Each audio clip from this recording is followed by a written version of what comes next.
قصة عاد أن الله جل وعلا لما أهلك قوم نوح ولم ينجو إلا نوح ومن معه في السفينة، واستوت بهم السفينة على الجودي، نزلوا من السفينة على منطقة ماذا؟ منطقة العراق. وأول ما عمر في الأرض بعد عذاب قوم نوح هي منطقة العراق ومدينة بابل بالتحديد، نزل فيها نوح وأبناؤه والذين آمنوا معه، ومنها وجدت اللغات ووجدت الأصوات، وسميت بابل من البلبلة، والبلبل الأصوات المختلفة واللغات المختلفة.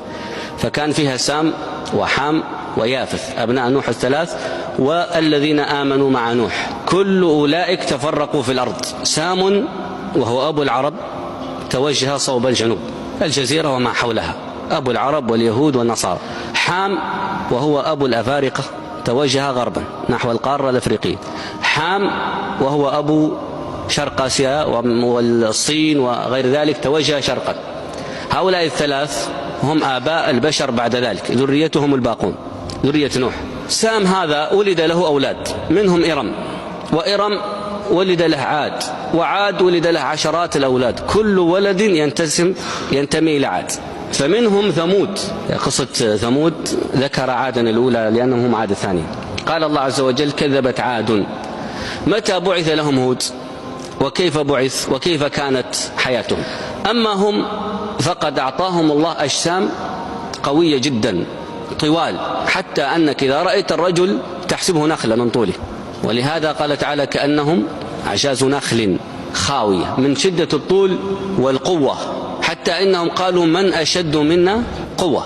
من قوتهم جعلوا على كل ريع آية، الريع الجبل، يجعلون على كل جبل آية، يعني قصر من ذهب، آية في الجمال.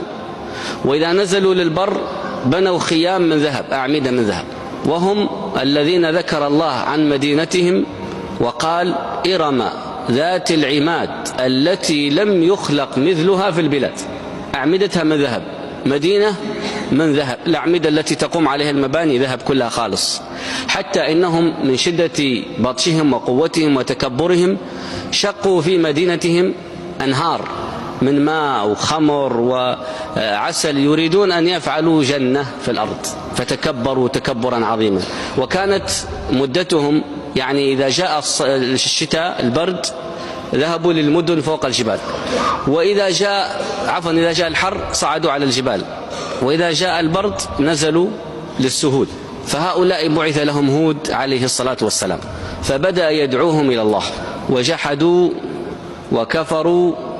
وكان هود عليه الصلاة والسلام دأبه في دعوتهم مثل دأب نوح في دعوته لقومه، يدعوهم ليلا ونهارا فأبوا، فمسك الله عز وجل عنهم السماء، لم ينزل عليهم من المطر قطرة، وما عندهم من أشجار ونبات يبس، وأصبحت أرضهم جدباء.